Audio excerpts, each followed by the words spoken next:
Imagine standing in a world where mammoths still roam the frozen plains, where the skies are darkened by billions of passenger pigeons, where the Tasmanian tiger still hunts in the moonlight. These creatures once shared our planet, breathing the same air, drinking from the same rivers, raising their young beneath the same stars. Now they exist only in bones, in photographs, in the fading memories of those who saw them last. Tonight we explore the lost animals of Earth, the creatures that vanished before we could save them, and the lessons their silence has left behind. From the age of dinosaurs to the extinctions unfolding in our own lifetime, this is a journey through absence, through loss, and through the fragile thread that connects every living thing. Welcome to Drowsy Discovery. Over the next 2 hours, over 100 gentle facts will guide you through the stories of creatures that are gone forever. There is nothing to memorize, nothing to remember. Just listen and let their stories drift through your mind like echoes from another time. Have you ever wondered what it would have been like to hear the call of a bird that no longer exists, or to see a beast that now lives only in museum halls? You are not alone. If these quiet reflections bring you peace, consider subscribing or sharing this space with someone who might find comfort here. Together, we remember what has been lost. Take a slow breath now. Let your shoulders release their tension. Feel the weight of your body settle into stillness and allow the noise of the day to fade. Here, in the quiet of this moment, we honor the creatures who came before us. Let us begin. Extinction is forever. Once a species vanishes, it can never return.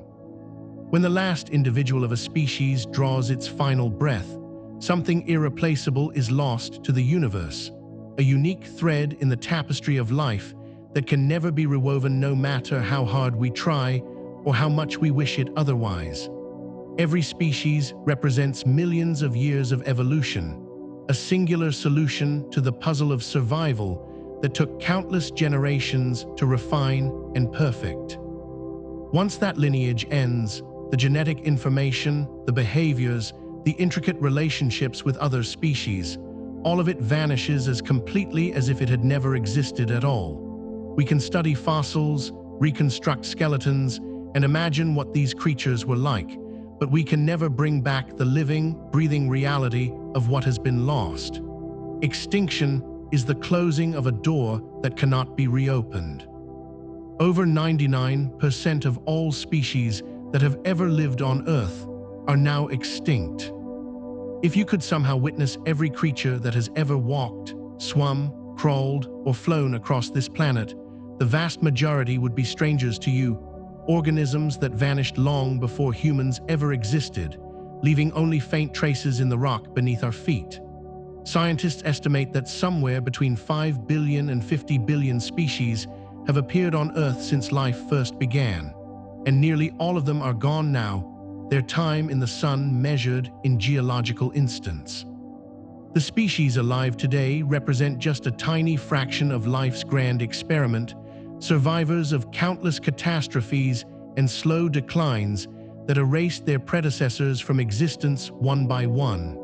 We walk among the lucky few, the descendants of those who made it through every crisis. Life is defined as much by what has been lost as by what remains. The average lifespan of a species is between 1 and 10 million years. Every species that appears on Earth is born with an invisible clock ticking somewhere in the background, counting down the generations until that lineage reaches its end, whether through gradual change or sudden catastrophe. Some species, like horseshoe crabs, have defied the odds for hundreds of millions of years, remaining almost unchanged, while entire worlds rose and fell around them, but they are the rare exceptions to an otherwise steady rule. Most species emerge, flourish for a time, and then fade away, replaced by newcomers better suited to the changing conditions of the planet, and this cycle has repeated itself endlessly throughout deep time. Humans have existed for only a few 100,000 years, a mere blink compared to the average tenure of a species. Our chapter in this story has barely begun. Earth has experienced 5 mass extinction events, each reshaping life on the planet. 5 times in the history of our world, the normal background rate of extinction has spiked into something catastrophic, erasing vast percentages of all living things in relatively short spans of geological time, and leaving the survivors to rebuild in the emptied aftermath. These were not gentle transitions, but violent upheavals caused by asteroid impacts, volcanic eruptions, shifting continents, and changes in ocean chemistry that pushed life to the very edge of annihilation and beyond. Each mass extinction swept away the dominant species of its era and cleared the way for new forms to rise, from the earliest fish to the first dinosaurs to the mammals that came after them. Without these terrible cleansings, life as we know it today would not exist, including us. Catastrophe has always been the sculptor of the living world. The largest extinction event killed over 90% of all marine species. Approximately 252 million years ago, at the boundary between the Permian and Triassic periods, something went terribly wrong with the Earth, and life very nearly ended altogether in the seas and on land alike. The oceans became toxic and oxygen-starved, temperatures soared to unbearable levels, and species that had thrived for millions of years simply could not adapt quickly enough to survive the onslaught of environmental collapse that followed. Coral reefs vanished, the great forests died, and the seas became so depleted of life that it would take 10 million years or more for ecosystems to recover anything resembling their former complexity and abundance. If you had been alive to witness it, you would have seen a world dying, the color draining from the reefs, the silence replacing the hum of life. The planet came closer to sterility than at any other time in its history. The Permian extinction was so devastating, it is called the Great Dying. The name itself speaks to the scale of what was lost, a catastrophe so total that paleontologists struggled to convey just how different the world became in its aftermath, how much of life's accumulated diversity was simply erased from existence. Massive volcanic eruptions in what is now Siberia released unimaginable quantities of carbon dioxide and toxic gases into the atmosphere, triggering runaway warming and acid rain that poisoned the land and sea over thousands of years. Entire evolutionary lineages that had dominated for millions of years vanished without descendants, their stories ending in the choking heat and the dying light of a world transformed beyond recognition. The few survivors inherited a nearly empty planet, and from their numbers, all subsequent life on Earth would eventually descend, including the dinosaurs that would come later. We are all children of the Great Dying. Trilobites thrived for nearly 300 million years before vanishing entirely. These armored sea creatures were among the most successful animals ever to appear on Earth, scuttling across ancient ocean floors in countless forms and sizes, while continents drifted, mountains rose, and entire ecosystems came and went around them unchanged. They had compound eyes made of crystal, some of the first true eyes to evolve, and they could see predators approaching from many directions at once, with a clarity that seems almost technological in its precision. Trilobites survived multiple extinction events, adapting and diversifying again and again until the Great Dying finally proved too much even for their remarkable resilience and swept them away forever. Today, you can hold a trilobite fossil in your hand and trace the segments of a creature that watched the world for longer than any mammal has existed. Their success makes their absence feel all the more profound. And from the ancient seas, we turn to the age of the great reptiles. The dinosaurs ruled Earth for over 170 million years. To put that span of time into perspective, modern humans have existed for perhaps 300,000 years, which means the dinosaurs reigned for roughly 500 times longer than our entire species has been alive. a dominance so complete and so enduring that it almost defies comprehension. They evolved into thousands of different forms, from tiny feathered creatures no bigger than your hand to lumbering giants whose footsteps shook the ground and whose shadows darkened entire landscapes as they passed by.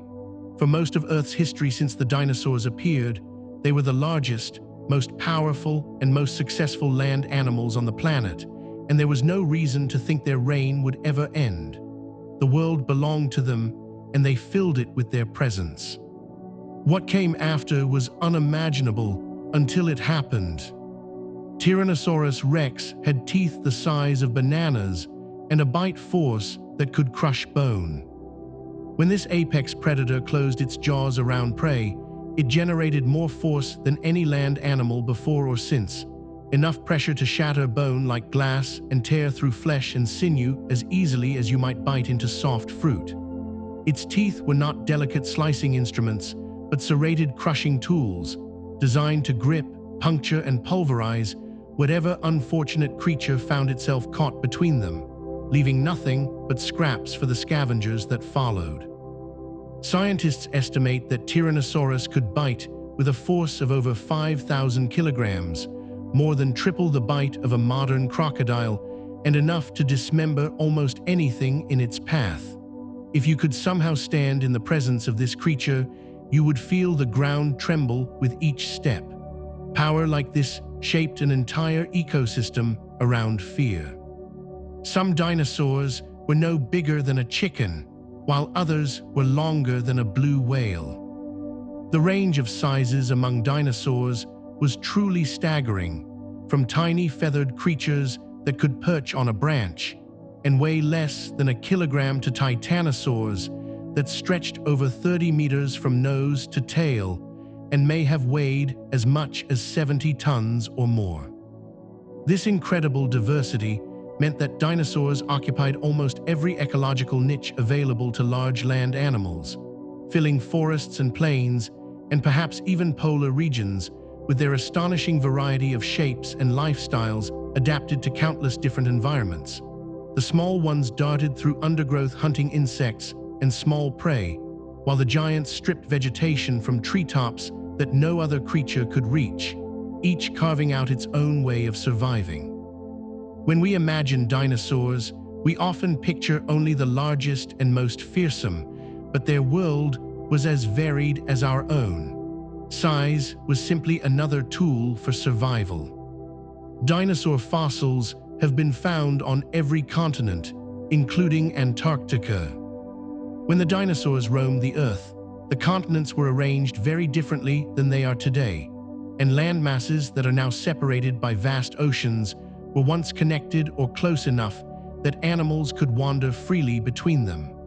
Fossils discovered in the frozen rocks of Antarctica prove that even the southernmost reaches of the planet were once home to these ancient creatures, wandering through forests that grew in what is now perpetual ice and darkness for half the year. The distribution of dinosaur fossils tells us a story not just about the animals themselves, but about the restless movement of the Earth's crust, the slow dance of continents that has never stopped and never will. Every continent carries the memory of dinosaurs in its stones. They truly conquered the entire world. Many dinosaurs likely had feathers, not the scaly skin we once imagined.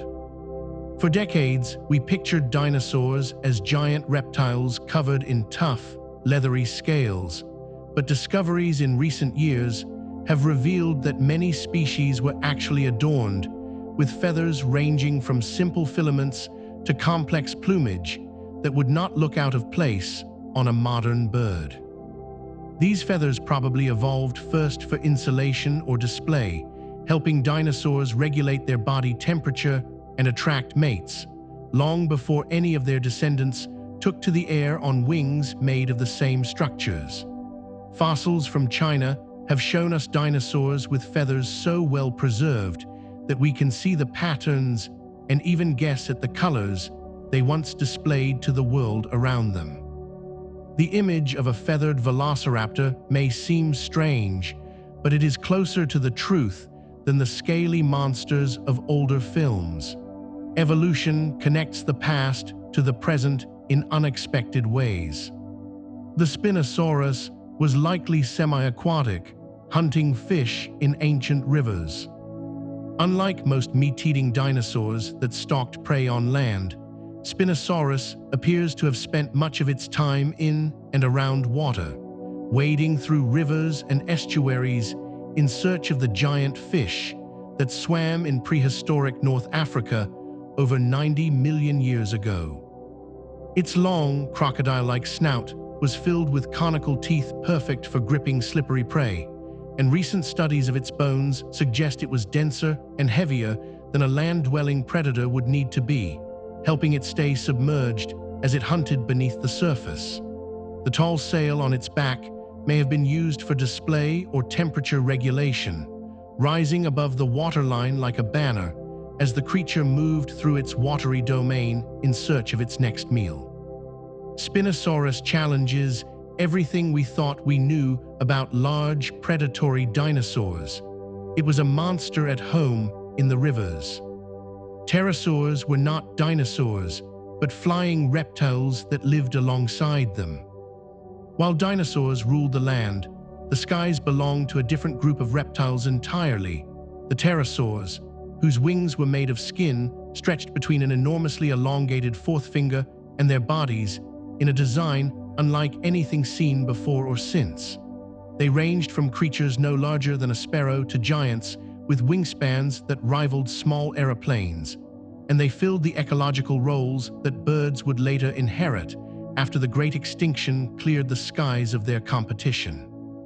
Pterosaurs were warm-blooded and covered in fine, hair-like fibers called pycnofibers, which helped them maintain the high metabolism needed for powered flight across ancient landscapes and seas. They were not dinosaurs, but they were every bit as successful and diverse. The age of reptiles ruled both earth and air. The largest flying creature ever was Quetzalcoatlus, with a wingspan of over 10 meters. Imagine a creature with the wingspan of a small aeroplane, standing as tall as a giraffe when it folded its wings and walked on all fours across the prehistoric landscape, casting a shadow large enough to darken the ground beneath it as it took to the air.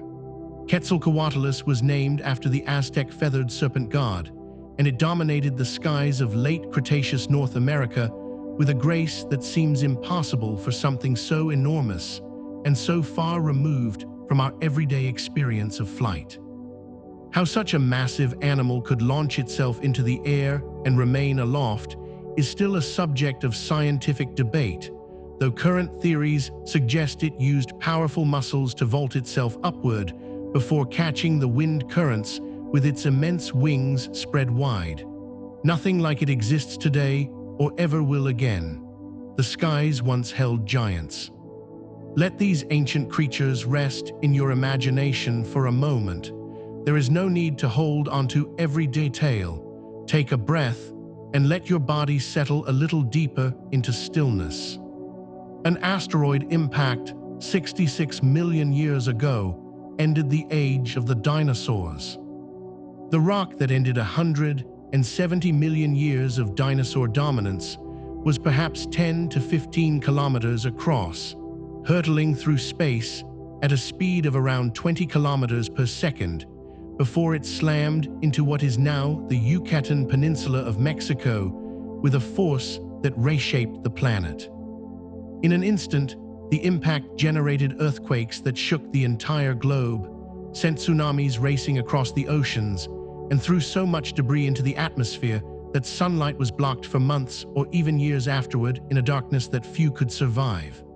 The dinosaurs had ruled for so long that their end must have seemed impossible, but when it came with a violence that left no room for adaptation or escape, only extinction for those who could not weather the long winter that followed. A single day changed everything. The reign of the dinosaurs ended in fire and shadow. The Chicxulub crater in Mexico marks where the asteroid struck. Buried beneath layers of sediment and jungle on the Yucatan Peninsula, The Chicxulub crater is so large that it was not even recognized as an impact site until scientists began studying the region with satellite imagery and geological surveys in the 1980s. The crater spans roughly 180 kilometers in diameter, a scar on the Earth that has persisted for 66 million years, despite the relentless forces of erosion and tectonic movement that have reshaped everything else around it. Scientists can still trace the ring of the crater through subtle variations in the landscape above, through underground formations, and through the shocked minerals that only form under the unimaginable pressures of a massive impact. Standing on that land today, you would have no idea you were walking on the grave of the dinosaurs. The evidence is hidden, but it is there. The impact released energy equivalent to billions of nuclear bombs. The asteroid that struck Chicxulub released energy beyond anything in human experience, a force so immense that comparisons to nuclear weapons barely begin to convey its scale, though scientists estimate it was roughly 10 billion times more powerful than the bomb dropped on Hiroshima. The explosion vaporized rock and water alike, sending superheated debris rocketing into the atmosphere and beyond, some of it falling back to Earth across the entire planet as glowing embers that ignited wildfires on every continent at once. The energy was so vast that it heated the atmosphere itself, cooking anything exposed on the surface and fundamentally altering the chemistry of the air and oceans in ways that would take millions of years to recover from fully. No living thing could hide from a catastrophe on this scale. The Earth itself became the weapon. Dust and debris blocked sunlight for months, causing a global winter. After the initial devastation of the impact and the fires that followed, a longer and perhaps more lethal phase of the extinction began as dust, soot, and sulfur particles filled the atmosphere and blocked the light of the sun for months or possibly years on end. Photosynthesis ground to a halt, killing plants on land and plankton in the oceans, and the food chains that depended on them collapsed in a cascade of starvation that no large land animal could survive for long. Temperatures plummeted across the globe, and the creatures that had basked in the warmth of the Cretaceous found themselves in a world grown cold and dark, with nothing left to eat and no way to escape. The survivors were those that could endure darkness and cold, those small enough to need little food. Winter had come for the dinosaurs, and it did not end. Not all dinosaurs died. Birds are the living descendants of theropod dinosaurs. When you hear a bird singing outside your window or watch a sparrow hopping across a pavement, you are looking at a dinosaur, a direct descendant of the same lineage that produced Velociraptor and Tyrannosaurus, adapted and transformed, but carrying the same ancient heritage in its bones and feathers. The small, feathered theropods that survived the extinction went on to diversify into the more than 10,000 species of birds that fill our world today, from hummingbirds to ostriches to the eagles that soar over mountains and seas alike. The dinosaurs never truly vanished. They simply changed, trading size for flight and adapting to a world emptied of their larger kin, filling niches that had been closed to them before, and evolving into forms their ancestors could never have imagined. Every bird is a living fossil, a reminder that extinction is not always total. The dinosaurs are still with us. As the dinosaurs faded, a new age of giants began, the age of mammals. After the dinosaurs vanished, mammals grew to fill the empty world. For over 100 million years, mammals had lived in the shadow of the dinosaurs, mostly small, mostly nocturnal, surviving in the gaps and margins of a world dominated by giants they could never hope to challenge or displace. When the asteroid struck and the long winter began, the small size that had kept mammals hidden also saved them, allowing them to survive on scraps and seeds, while their larger neighbors starved and froze in the darkness that covered the planet. In the millions of years that followed, mammals diversified with astonishing speed, growing larger, spreading into every habitat the dinosaurs had once claimed, and evolving into the incredible variety of forms we see today, from whales to bats to elephants to ourselves. The extinction that ended one dynasty began another. We are the inheritors of that catastrophe. The woolly mammoth once roamed across Europe, Asia, and North America. These shaggy giants were among the most widespread large mammals of the Ice Ages, wandering the vast grasslands and tundras that stretched across the northern hemisphere in herds that may have numbered in the millions at their peak. They were superbly adapted to the cold, with thick layers of fat beneath their skin, small ears that minimized heat loss, and long, curved tusks that they used to sweep snow aside in search of the grasses and sedges beneath. For tens of thousands of years, mammoths shared their world with early humans who hunted them, painted their images on cave walls, and built shelters from their bones in the treeless landscapes where wood was scarce. They were not distant strangers, but neighbors in time. Our ancestors knew them well. Mammoths had thick fur and small ears to survive the freezing cold.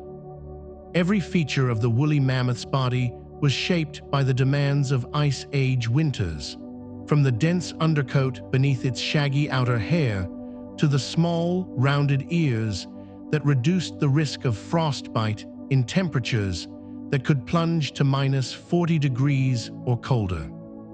Their blood contained special proteins that allowed it to deliver oxygen to tissues even in extreme cold, and their bodies stored enormous reserves of fat that could sustain them through lean winter months when food was scarce across the frozen landscape.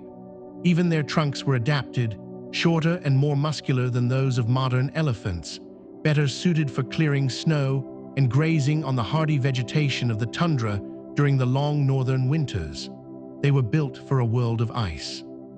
When that world melted, they had nowhere left to go. The last mammoths survived on a remote Siberian island until around 4,000 years ago.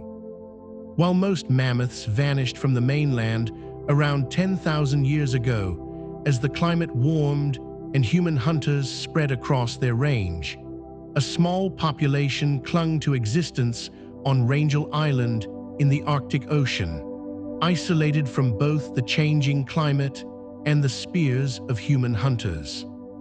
These island mammoths grew smaller over generations, a common adaptation among isolated populations, but they survived for thousands of years longer than their continental relatives.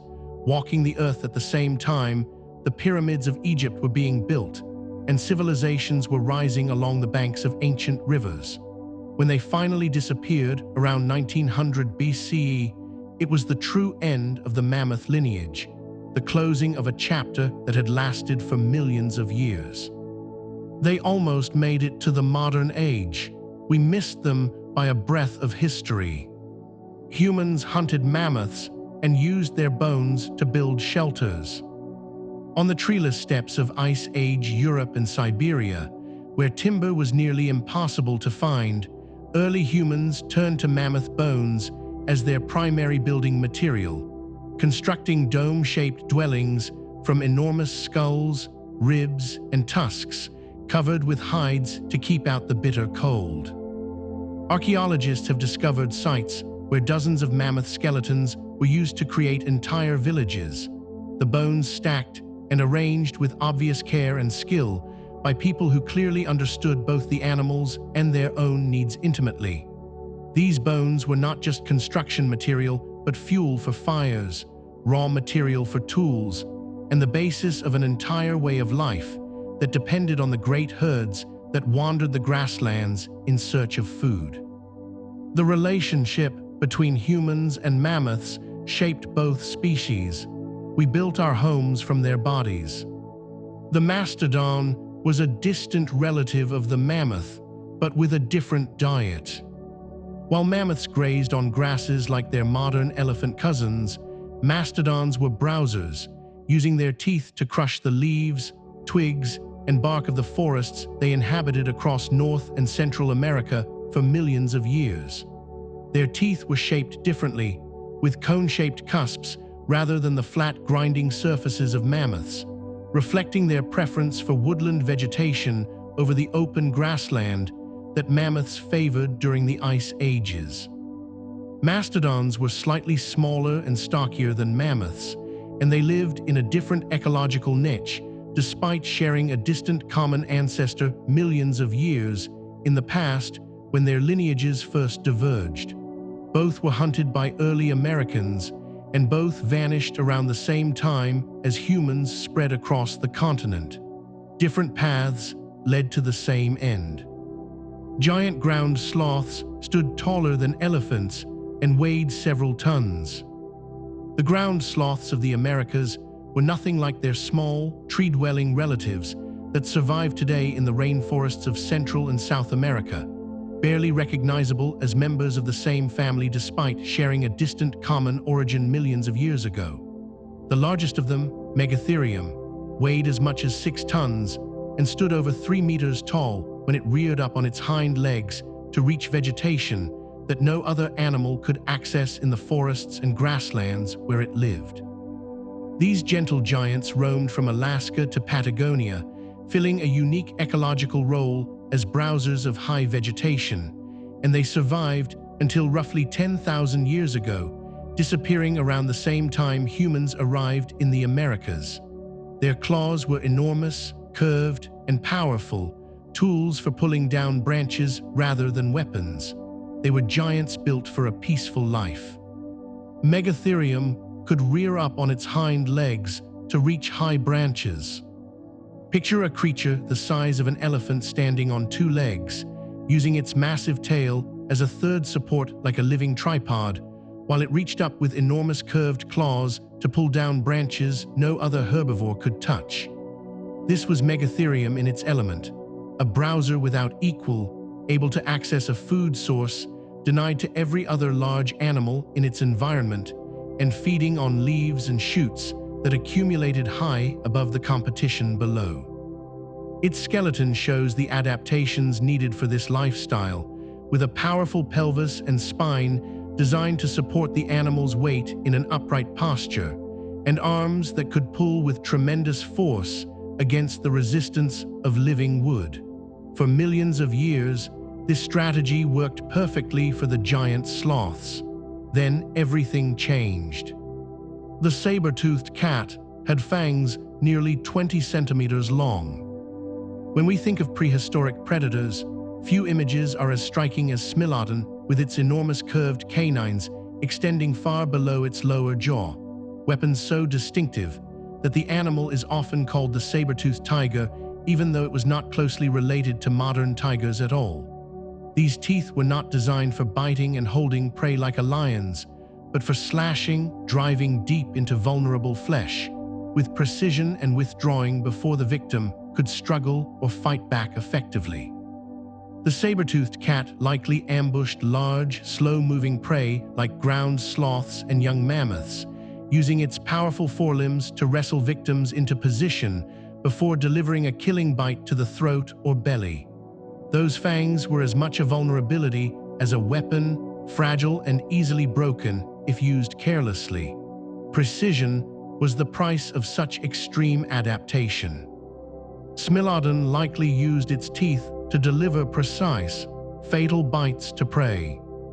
Unlike modern big cats that kill by suffocation, clamping their jaws around a victim's throat and waiting for it to stop breathing, Smilodon appears to have been a more surgical killer, using its saber teeth to open major blood vessels with a single well-placed bite that would cause rapid blood loss and death within minutes.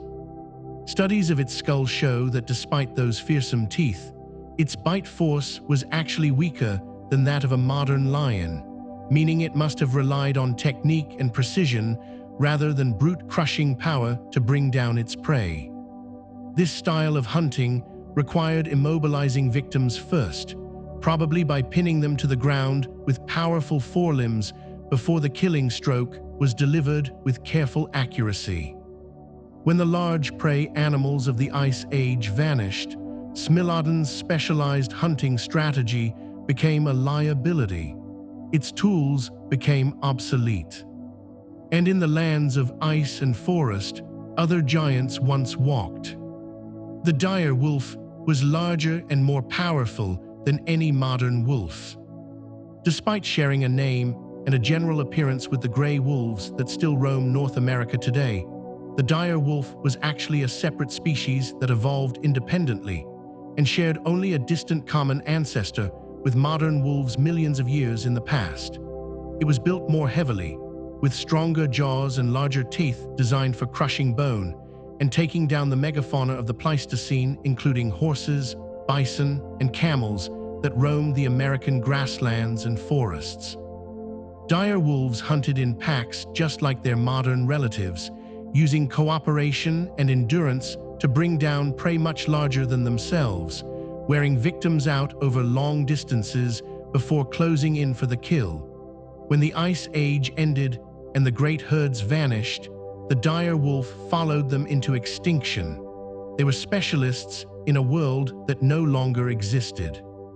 Thousands of dire wolf fossils have been found in the La Brea tar pits. The La Brea tar pits in what is now Los Angeles contain one of the richest deposits of Ice Age fossils anywhere in the world, and no animal is more heavily represented in those bubbling asphalt pools than the dire wolf. Over 4,000 individual dire wolves have been recovered from the tar, each one drawn to the pits by the distress calls of animals already trapped in the sticky black surface that looked like solid ground until it was too late.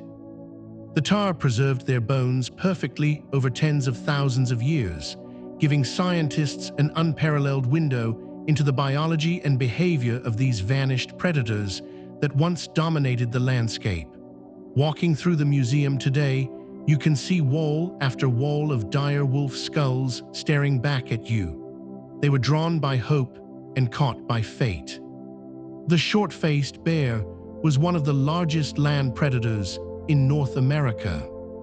Standing nearly 2 meters tall at the shoulder and over 3 meters when reared up on its hind legs, the short-faced bear was a terrifying presence on the Ice Age landscape of North America, capable of outrunning horses on the open plains and bringing down prey that no other predator could challenge. Its name comes from its unusually short snout compared to modern bears, giving it a distinctive appearance that set it apart from its relatives both past and present, though its long legs were perhaps its most notable feature. These legs made it a runner rather than the lumbering beast we associate with modern bears, built for speed and pursuit across the grasslands rather than woodland ambush. When humans arrived in the Americas, they would have encountered this formidable creature. It must have been a terrifying meeting. Glyptodon was an armored mammal the size of a small car. Imagine a Volkswagen Beetle covered in bony armor plates fused into a single dome-shaped shell, and you have a reasonable picture of Glyptodon, one of the strangest and most heavily protected mammals ever to walk the earth during the ice ages of South America.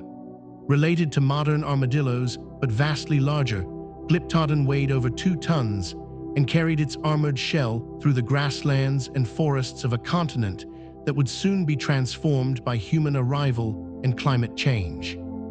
Its tail was armored too, ending in a bony club that could be swung with devastating force against predators or rival males competing for mates during the breeding season.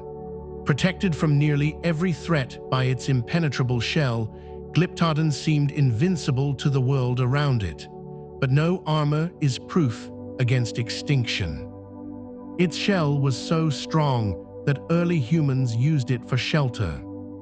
The shells of dead Glyptodons were so large and durable that the first humans to reach South America recognized their practical value immediately, using the overturned domes as ready-made shelters against rain and wind on the open plains where other building materials were scarce.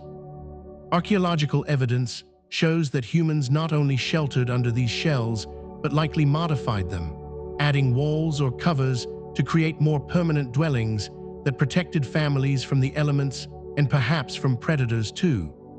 This relationship between humans and Glyptodon may have contributed to the animal's extinction, as people learned to hunt these slow-moving tanks despite their formidable armor, perhaps by flipping them over to expose vulnerable undersides.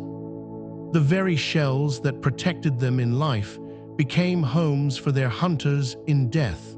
Nature's fortress could not withstand our ingenuity. The Irish elk had the largest antlers of any deer, spanning over 3 meters.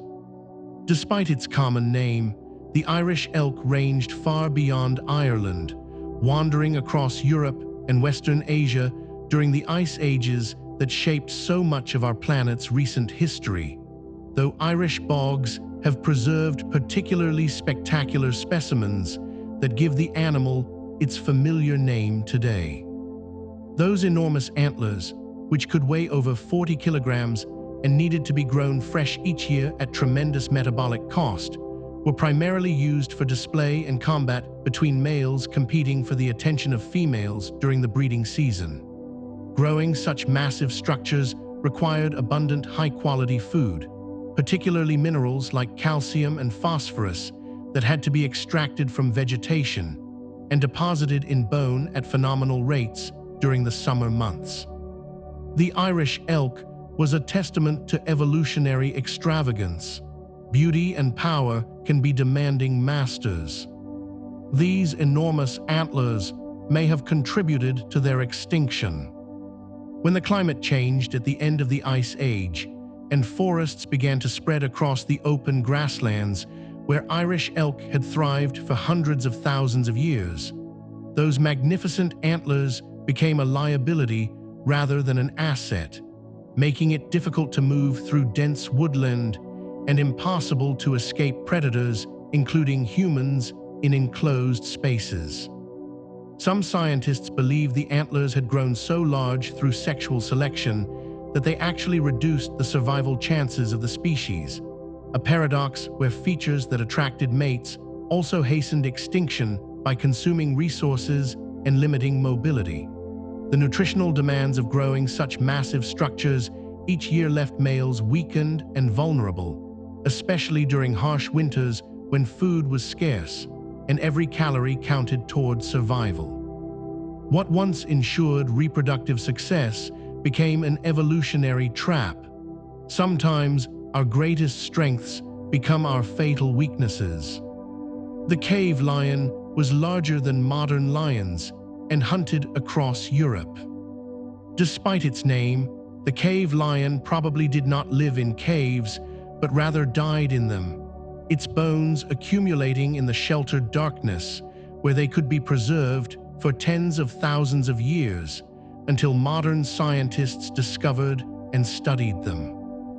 At up to 12% larger than modern African lions, the cave lion was one of the most formidable predators of Ice Age Europe and Asia, hunting reindeer, horses, bison, and even the occasional young mammoth when opportunity presented itself across the frozen landscape. It likely lacked the prominent mane of modern male lions, based on cave paintings made by our ancestors who observed these creatures firsthand in their living glory. The cave lion shared its world with Neanderthals and early modern humans for thousands of years. Both species watched each other with wary respect. Cave paintings show that ancient humans knew these lions well. In caves across France and Spain, our ancestors left paintings of cave lions that demonstrate intimate knowledge of these magnificent predators, depicting them in hunting scenes, at rest, and in various postures that could only come from careful observation over many generations of coexistence. The famous Chauvet Cave contains some of the most remarkable depictions, showing cave lions with precision and artistry that speaks to both fear and admiration for creatures that were clearly important in the spiritual and practical lives of early Europeans. These paintings are among the oldest known artworks on Earth, created over 30,000 years ago by people whose daily lives included encounters with predators we can only imagine based on their beautiful and informative artwork. Through their art, our ancestors preserved these lions for eternity. The cave walls became a gallery of a lost world. The cave bear was revered by Neanderthals, who may have worshipped it. Larger than modern grizzly bears and primarily herbivorous despite its fearsome appearance, the cave bear competed with Neanderthals and early modern humans for the same shelter spaces, leading to a complex relationship that may have included elements of spiritual reverence based on the careful arrangement of cave bear skulls found in some archaeological sites. Some researchers believe Neanderthals intentionally placed these skulls in patterns that suggest ritual significance, perhaps viewing the cave bear as a totem animal or spiritual guardian worthy of respect and ceremony. The cave bear spent its winters in deep hibernation, occupying the same caves that humans needed for shelter, creating competition that may have contributed to both species' struggles during harsh periods. When the climate warmed, cave bear habitats shrank rapidly. The great bears faded away like dreams at dawn. You are doing wonderfully. Let these images of ancient creatures drift through you like clouds across a wide sky. Take another slow breath and allow your muscles to soften. Across the southern lands, different giants once roamed. Australia was home to giant marsupials, now all extinct. For millions of years, Australia developed in splendid isolation, separated from other continents by vast oceans that allowed evolution to experiment with forms found nowhere else on Earth, producing an array of marsupial giants that filled every ecological role, from massive herbivores to fearsome apex predators. This unique fauna thrived until approximately 50,000 years ago, when humans first arrived on Australian shores, bringing with them fire, hunting tools, and a devastating efficiency that the native animals had never encountered in their long evolutionary history. The extinction of Australia's megafauna remains controversial among scientists, with some blaming human hunting and landscape modification through burning, while others point to climate change as the primary culprit in the disappearance of these remarkable creatures. Whatever the cause, the giants vanished with stunning speed. An entire world of wonders was erased. Diprotodon was the largest marsupial ever, the size of a hippopotamus. Weighing nearly 3 tons and standing over 2 meters tall at the shoulder, Diprotodon was the undisputed giant of Australian mammals, wandering in herds across the grasslands and open woodlands of a continent that looked very different from the Australia we know today during the Pleistocene epoch. It was a browser like the hippopotamus it resembled in size, using its large front teeth to strip leaves from trees and shrubs, while avoiding the open water that hippopotamuses favor, since Australia's dry climate offered few permanent water sources. Diprotodon fossils have been found across Australia, from coastal regions to the arid interior, suggesting it was highly adaptable to different environments and food sources across its range. Herds of these gentle giants once dotted the Australian landscape. They moved like slow-motion dreams through the bush. The marsupial lion, Thylacoleo, had the strongest bite of any mammal relative to its size. Despite its common name, Thylacoleo was not related to cats at all, but was actually descended from herbivorous ancestors, making its evolution into a fearsome predator one of the most remarkable examples of convergent evolution in the mammal world, and a testament to the adaptability of life. Its teeth were unlike any other predators, with large blade-like premolars that could slice through flesh and bone with devastating efficiency, earning it a reputation as potentially the most effective mammalian carnivore ever to evolve. Thylacoleo probably hunted by ambush, dropping from trees onto unsuspecting prey below and using its powerful forelimbs to grapple victims while delivering killing bites with those extraordinary teeth. This terrifying hunter ruled Australia's forests for millions of years. It was a vegetarian's descendant turned ultimate predator. Giant kangaroos, over 2 meters tall, once bounded across the Australian outback. The kangaroos we know today, impressive as they are, were dwarfed by their prehistoric relatives that stood over 2 meters tall and weighed as much as 200 kilograms, bounding across Pleistocene Australia with a power and majesty difficult to imagine from their modern descendants. Some of these giants, like Procoptodon, had forward-facing eyes and grasping hands adapted for pulling down branches, suggesting they fed on vegetation that modern kangaroos cannot reach with their more generalized anatomy and behavior patterns. Others were built for speed and distance, covering enormous territories in search of food and mates across a landscape that supported herds of these magnificent creatures in numbers we can only estimate from their scattered fossil remains. When humans arrived, they would have seen these giants silhouetted against the setting sun. It must have been a breathtaking sight. Megalania was a giant monitor lizard that could grow over 5 meters long. The largest venomous land animal ever to exist, Megalania prowled Pleistocene Australia as an apex predator capable of taking down even the largest marsupials, using a combination of powerful jaws, sharp claws, and toxic venom to overwhelm prey many times its own weight. Related to modern Komodo dragons, but significantly larger, Megalania would have been a terrifying sight, its forked tongue tasting the air for the scent of blood, while its cold reptilian eyes tracked movement across the landscape in search of victims. Early Aboriginal Australians would have encountered this monster, and some researchers believe memories of Megalania may have contributed to Aboriginal stories of giant lizards that persist in oral traditions to this day. The thought of meeting such a creature sends shivers through the imagination. Some nightmares once walked in the sunlight.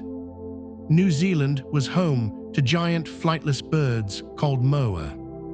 Isolated for over 80 million years, since splitting from Gondwana, New Zealand developed without any land mammals except for a few species of bat, allowing birds to evolve into ecological niches occupied by mammals elsewhere, producing some of the most extraordinary avian giants the world has ever seen.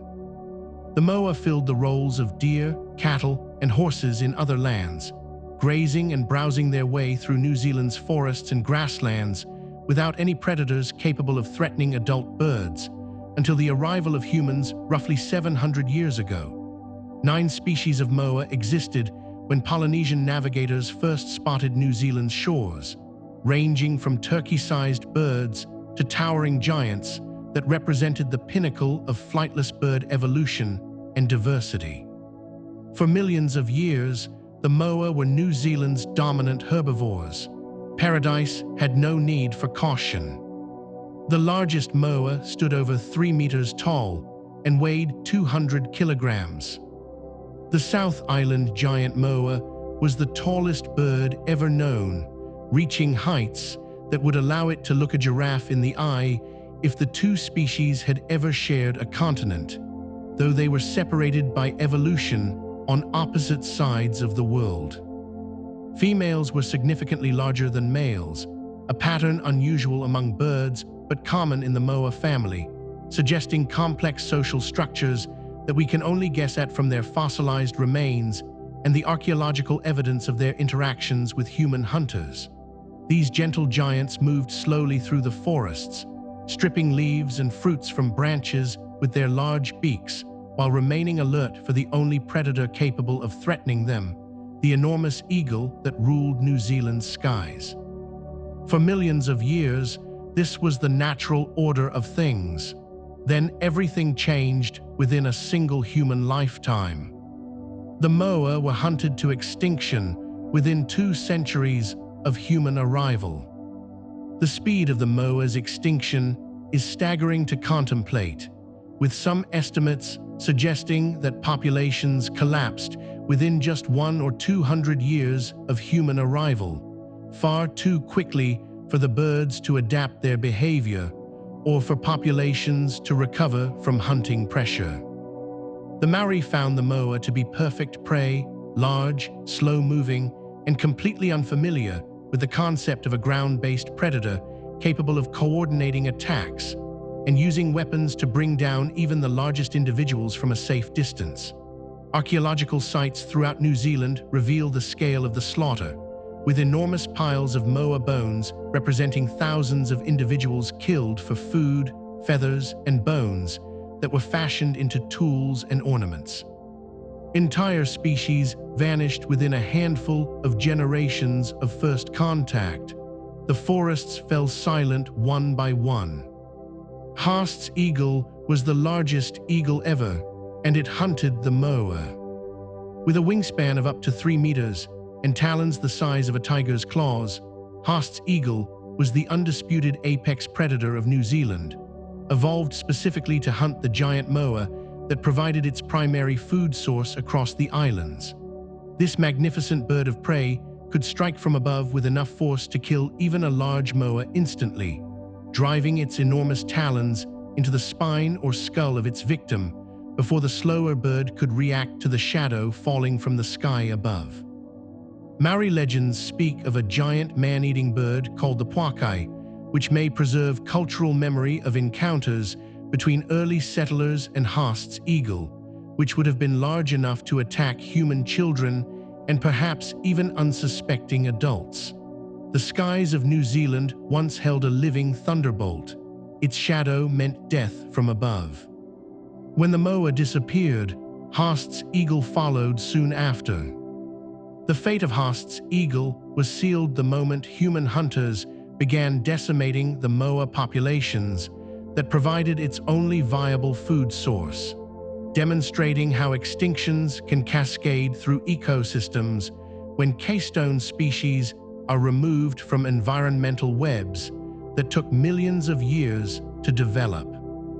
With no large prey remaining and unable to adapt quickly enough to hunt smaller birds or other food sources, Haast's eagle starved and vanished within a century or two of the moa's extinction, leaving New Zealand's skies empty of the magnificent predator that had ruled them for thousands of years. This pattern of linked extinction, where the loss of prey species dooms the predators that depend on them, has repeated throughout history and continues today wherever human activity disrupts the delicate balance between hunters and hunted. The eagle had no choice but to follow its prey into oblivion. Predator and prey vanished together. And in the seas, ancient leviathans once ruled the deep. Megalodon was possibly the largest shark that ever lived. Swimming through the warm oceans of the Miocene and Pliocene epochs, Megalodon was a true sea monster, reaching lengths of perhaps 15 to 18 meters and weighing as much as 50 tons or more based on reconstructions from the enormous teeth that are virtually all we have left of this magnificent predator. Scientists estimate its size by comparing its teeth to those of great white sharks, its closest living relatives, though even the largest great white would look like a puppy beside this ancient giant of the deep seas. Megalodon hunted whales, dolphins, and other large marine mammals, using its enormous jaws and serrated teeth to bite through blubber, muscle, and bone with devastating efficiency that made it the undisputed apex predator of its era. For millions of years, nothing challenged its dominance. The ocean itself belonged to Megalodon. Its teeth were over 17 centimeters long. Megalodon teeth are among the most common fossils found on beaches and in marine sediments around the world, their size and distinctive shape making them unmistakable even to casual observers who stumble upon them while walking along ancient shorelines. Each tooth was a precision instrument for cutting and tearing, serrated along both edges like a steak knife, and curved slightly backward to prevent prey from escaping once those massive jaws closed around their bodies with tremendous force. The teeth were arranged in rows that continuously replaced themselves as older teeth were lost during feeding, ensuring that Megalodon always had a fresh set of razor-sharp weapons ready for the next hunt. Finding one of these teeth today connects you to an ancient world of giants. You hold a piece of prehistory in your hand. Megalodon could open its jaws wide enough to swallow a small car. Reconstructions of Megalodon's jaws based on tooth size and arrangement suggest a mouth opening of over 2 meters in height and nearly 3 meters in width, large enough to engulf prey the size of modern dolphins or small whales in a single devastating bite. Unlike modern great whites that take bites from large prey and wait for blood loss to finish the job, Megalodon may have been capable of killing whales outright with a single crunching bite that severed arteries, crushed bones, and destroyed organs simultaneously. Museums around the world display reconstructed Megalodon jaws that allow visitors to stand inside the gaping mouth and imagine what it would be like to meet this creature face to face in the prehistoric seas. The imagination recoils from such an encounter. Some terrors are best left in the past. The cooling of the oceans may have caused Megalodon's extinction.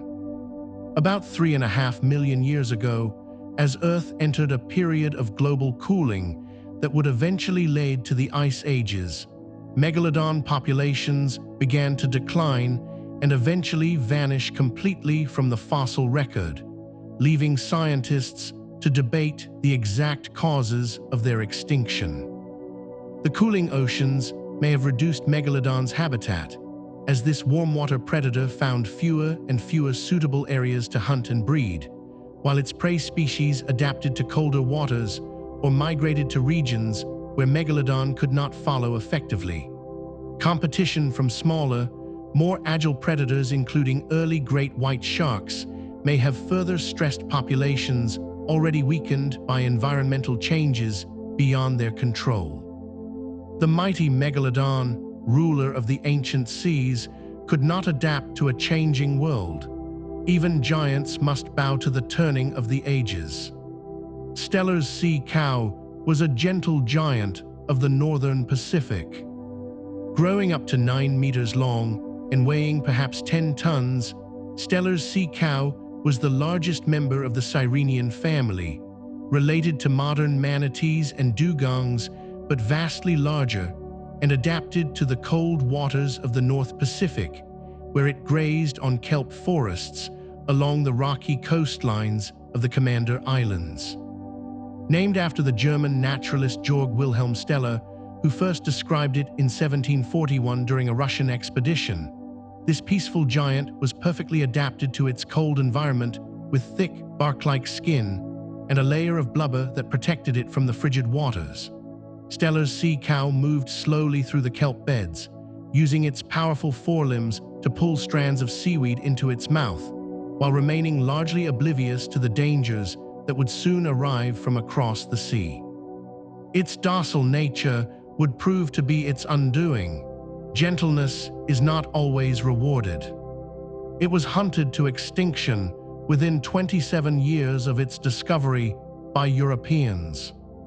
The speed of the Steller's sea cow's extinction remains one of the most horrifying examples of human impact on wildlife, with the entire species wiped out by Russian seal hunters and explorers within less than 3 decades of first contact with European expeditions to the region. Sailors valued the sea cow for its meat, which reportedly tasted like beef and could feed a ship's crew for weeks, as well as its thick blubber that produced excellent oil for lamps and cooking. The animals were easy to approach and kill, often gathering around wounded members of their herd rather than fleeing, behavior that allowed hunters to slaughter multiple individuals in a single bloody encounter. By 1768, just 27 years after Steller first described them to science, none remained. A species that had survived millions of years vanished in a single generation. The sea cow had no fear of humans, which made it easy prey. Having evolved in complete isolation from human predation, the Steller's sea cow had developed no instinctive fear of the strange two-legged creatures that began appearing in boats along their coastline, approaching hunters with what must have seemed like suicidal curiosity or indifference to the strange visitors. This lack of fear was common among island species that had never encountered humans, a pattern that would repeat with tragic regularity as European explorers spread across the globe and encountered wildlife unprepared for their particular brand of efficient predation. The sea cows would continue grazing even as their companions were harpooned and butchered nearby, seemingly unable to connect the violence to the approaching boats and the men who carried death in their hands. Trust and innocence could not protect them from human hunger. Some lessons come too late to matter. Moving forward in time, we enter the age of modern extinctions. The dodo became extinct less than a century after humans arrived on Mauritius. The dodo has become the universal symbol of human-caused extinction, its very name synonymous with obsolescence and the irreversible loss of unique species that took millions of years to evolve and mere decades to destroy. When Portuguese sailors first arrived on the island of Mauritius in the Indian Ocean around 1500, they found a large flightless bird that had never seen a predator and showed no fear of the strange beings that stepped onto its island home. The dodo had evolved in complete isolation on volcanic islands where there were no mammals to hunt it, allowing it to become large, slow, and flightless over countless generations of peaceful existence without natural enemies. Within roughly 80 years of sustained contact, the dodo was gone forever. The sailors ate their way through paradise. The dodo had no natural predators and did not fear the sailors who hunted it. Living on an island without any ground-dwelling predators, the dodo had no instinctive fear response to approaching danger, likely walking up to the first humans it encountered with the same curious indifference it showed to everything else in its peaceful world. Sailors found they could simply walk up to the birds and club them to death, collecting easy meals that required no hunting skill or effort whatsoever, a convenience that accelerated the dodo's destruction beyond anything a more wary species would have experienced.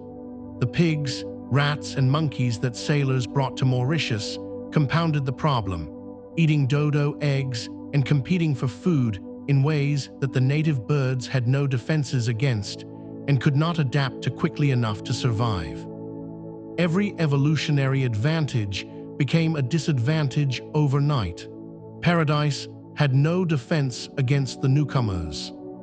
Its name may come from a Portuguese word meaning foolish or simple. The origins of the name dodo remain debated among linguists and historians, but many believe it derives from the Portuguese word daudo or doido, meaning foolish or simple, a reference to the bird's apparent stupidity in failing to flee from hunters who clearly intended to kill it. This interpretation says more about the sailor's lack of understanding than the bird's intelligence, since the dodo was actually well adapted to its environment and had no reason to evolve fear responses to a threat that had never existed until humans arrived on its shores. Other theories suggest the name imitates the bird's call or derives from Dutch words, but regardless of etymology, dodo has become shorthand for extinction and the tragic consequences of human contact with vulnerable island species. We named it stupid for trusting us. The cruelty of that irony still echoes today. The dodo has become a symbol of human-caused extinction. Today, the dodo appears on stamps, in cartoons, in scientific discussions, and in countless references to things that have vanished forever. Its round body and distinctive beak serving as a universal reminder of what we lose when species are driven to extinction by human activity. The phrase "dead as a dodo" has entered common language in many cultures, invoking an animal that most people have never seen except in artistic reconstructions that may or may not reflect its true appearance, since we have only a handful of drawings made from living specimens. Scientists continue to study dodo remains, hoping to learn more about this remarkable bird and perhaps eventually attempt resurrection through genetic engineering, though many question whether bringing back the dodo without restoring its island habitat would be meaningful or ethical. The dodo asks us to remember what was lost. Its ghost haunts our conscience still. The great auk was a flightless seabird of the North Atlantic. Standing over 70 centimeters tall and weighing about 5 kilograms, the great auk was the Northern Hemisphere's equivalent of the penguin, a flightless seabird superbly adapted to life in cold North Atlantic waters, where it swam with astonishing grace and speed despite being utterly helpless on land. It nested in huge colonies on remote rocky islands from Canada to Scotland, returning year after year to the same breeding grounds, where it raised single chicks with devoted parental care that made both adults and offspring vulnerable to hunters who knew exactly where and when to find them. The great auk's wings had evolved into flippers perfect for pursuing fish underwater, but useless for escaping the sailors and hunters who came ashore during breeding season to harvest birds, eggs, and feathers in quantities that depleted colonies with devastating speed. The sea was its sanctuary. The land became its graveyard. It was hunted for its feathers, eggs, and meat until none remained. For centuries, sailors and coastal communities harvested great auks and their eggs as a reliable food source during long voyages and harsh winters when other provisions were scarce. The birds' predictable presence on nesting islands making them an irresistible target for exploitation. The soft down feathers of the great auk were particularly valued for stuffing mattresses and pillows, creating a commercial market that intensified hunting pressure beyond what any population could sustain, particularly for a species that laid only one egg per year and required years to reach breeding maturity. As great auk numbers dwindled, their very rarity increased demand among collectors and museums desperate to acquire specimens before the species vanished entirely, creating a perverse economic incentive to kill the very last individuals. Each death made the survivors more valuable to those who sought them. Scarcity accelerated the killing.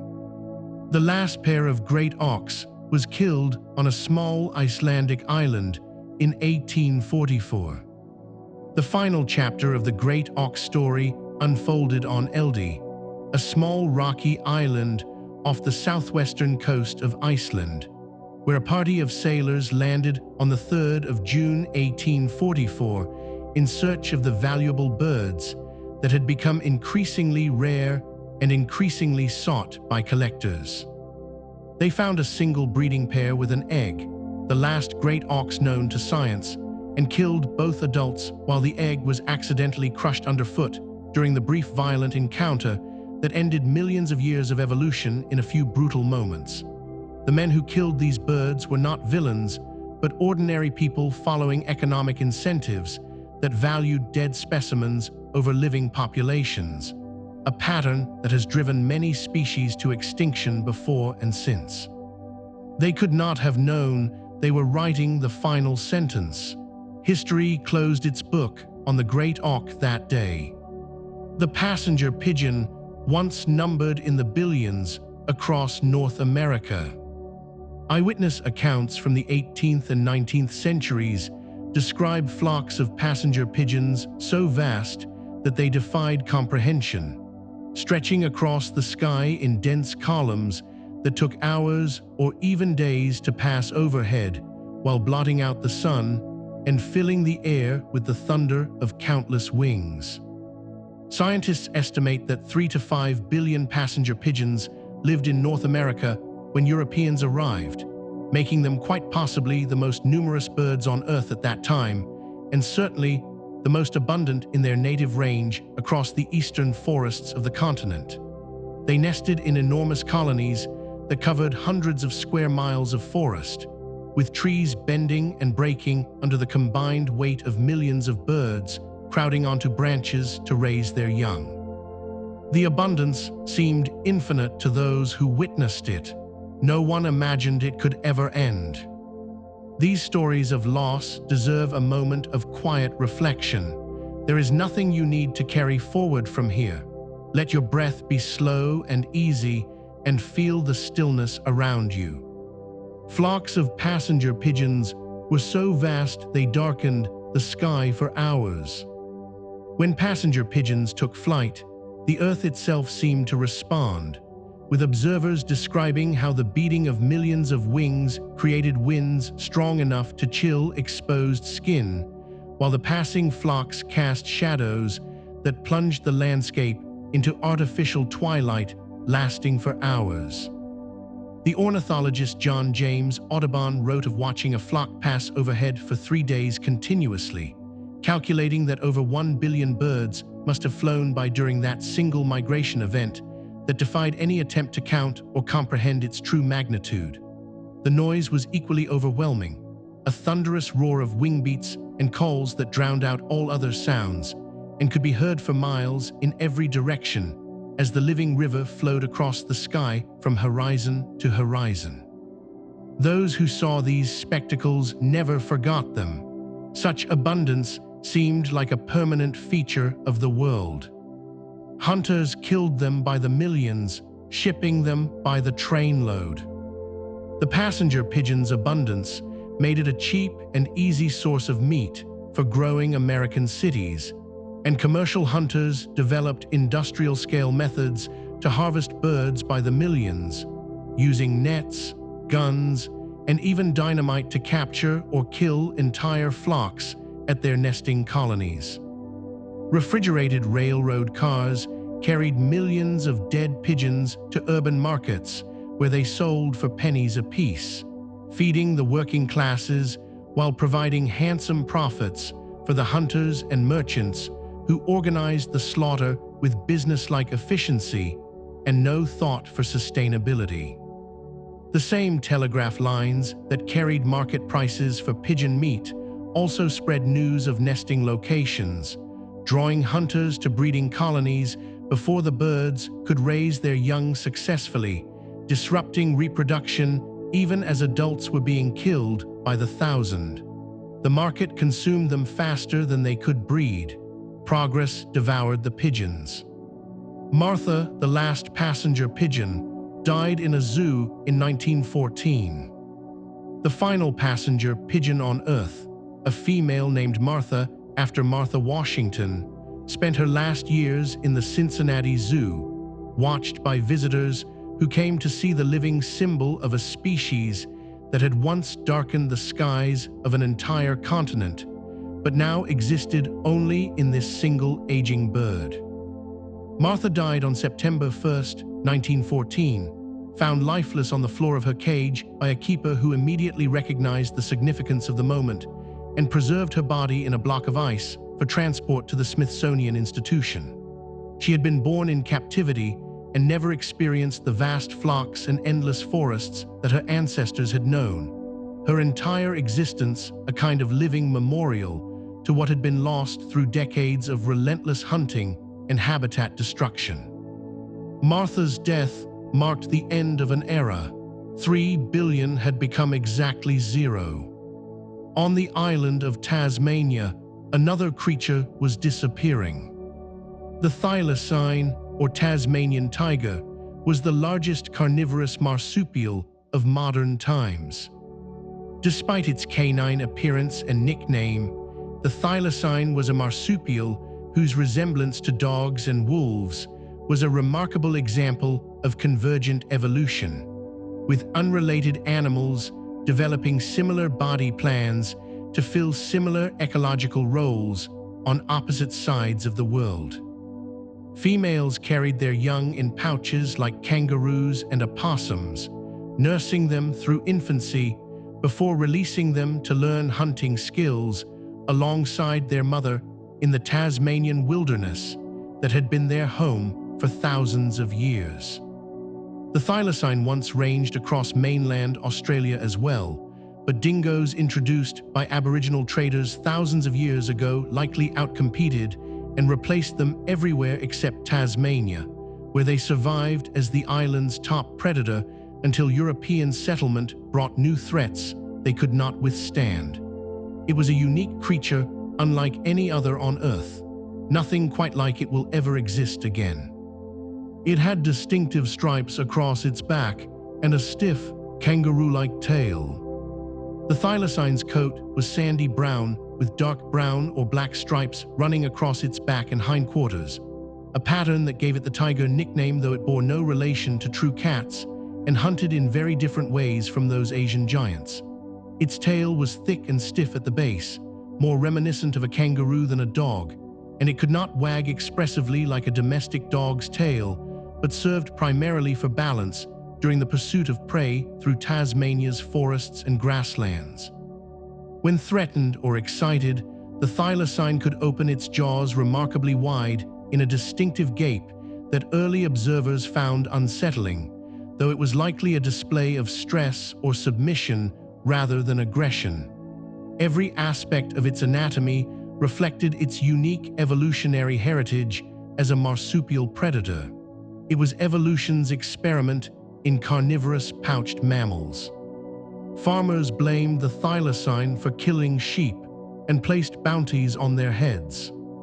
When European settlers arrived in Tasmania with their flocks of sheep, they quickly identified the thylacine as a threat to their livestock, though modern research suggests the thylacine's jaws were actually too weak to efficiently kill large prey like adult sheep, and the damage was likely caused by feral dogs and poor husbandry practices. The Tasmanian government established an official bounty program in 1888, paying farmers and hunters for every thylacine killed, a policy that accelerated the species' decline dramatically over the following decades as thousands of animals were trapped, shot, and poisoned for the small payments their bodies would bring. By the time scientists recognized that the thylacine was facing extinction and bounties were finally revoked in 1909, the population had already collapsed below sustainable levels. The damage could not be undone. Fear and misunderstanding had condemned them to death. The last known thylacine died in Hobart Zoo in 1936.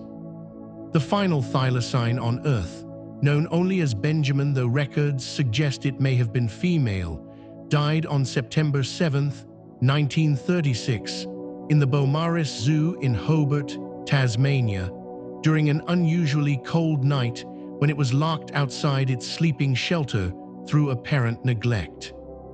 This death came just 59 days after the Tasmanian government had finally granted the species protected status, a protection that came far too late to save a population that had already dwindled to this single captive individual after decades of systematic persecution. Benjamin's death is commemorated annually in Australia as National Threatened Species Day, a reminder of how quickly extinction can claim even apparently common animals when humans fail to recognize the danger until the very end arrives. The door to salvation closed just as the key arrived. Time had run out. Grainy film footage shows the final thylacine pacing in its enclosure.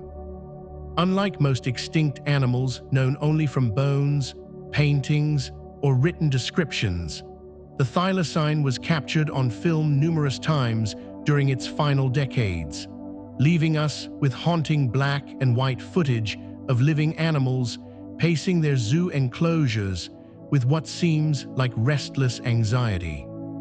The most famous footage, shot in 1933 at the Hobart Zoo, shows a thylacine yawning widely to display its remarkable gape while pacing back and forth along the wire fence of its cage, an image that has become iconic in discussions of extinction and conservation.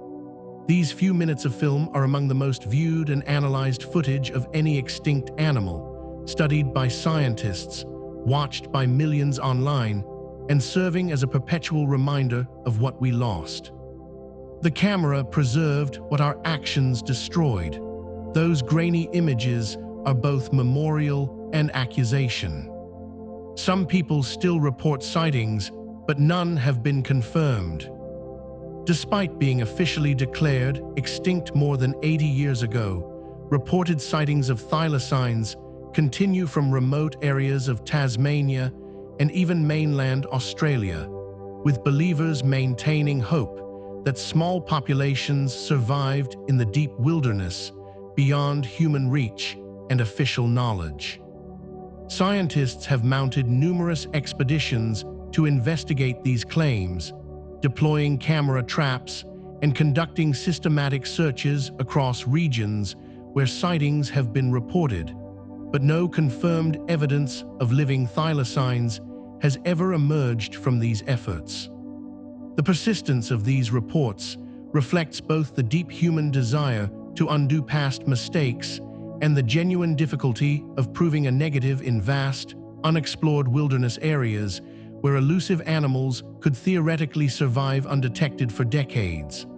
Most scientists consider the thylacine extinct beyond doubt. Yet hope, however irrational, refuses to die completely.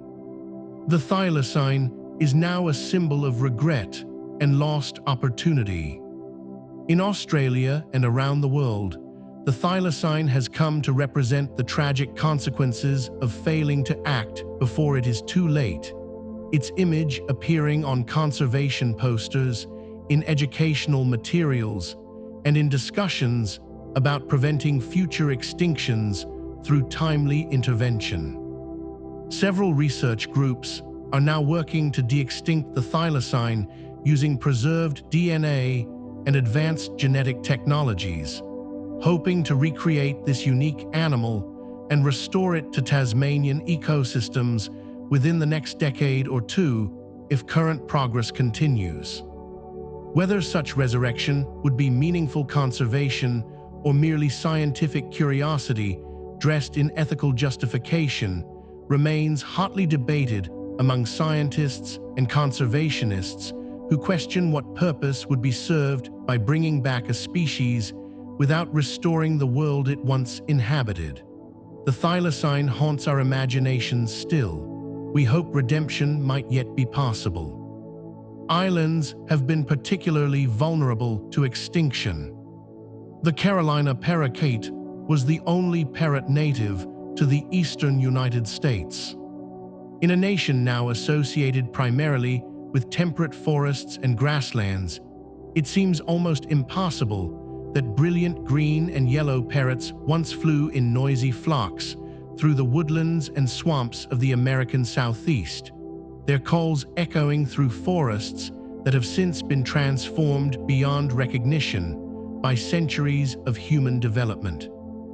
The Carolina parakeet ranged from Florida to New York and as far west as Colorado, filling an ecological niche utterly unlike what we now expect to find in North American ecosystems. A splash of tropical color in an otherwise temperate world that had evolved unique wonders found nowhere else on Earth. These beautiful birds nested in hollow trees, fed on seeds and fruits, and gathered in large social flocks that were both their greatest joy and their ultimate vulnerability to human hunters. America once had its own parrot. Now only memories and museum specimens remain. It was hunted for its colorful feathers and because it ate farmers' crops. Farmers despised the Carolina parakeet for its habit of descending in flocks upon orchards and grain fields, devouring crops with an efficiency that made it a pest to be eliminated rather than a treasure to be protected, leading to systematic killing whenever the birds appeared near agricultural areas. The parakeet's beautiful feathers also made them targets for hunters supplying the millinery trade, which decorated fashionable ladies' hats with bird feathers, entire wings, and sometimes complete stuffed birds during the Victorian era's cruel fashion for bird adornment. Most tragically, the parakeets had a fatal habit of returning to fallen flock members, circling and calling over wounded or dead companions rather than fleeing, allowing hunters to kill entire flocks in single bloody encounters that decimated populations with brutal efficiency. Their loyalty to each other became their doom. Love itself became a fatal weakness. The last Carolina parakeet died in the same zoo as the last passenger pigeon.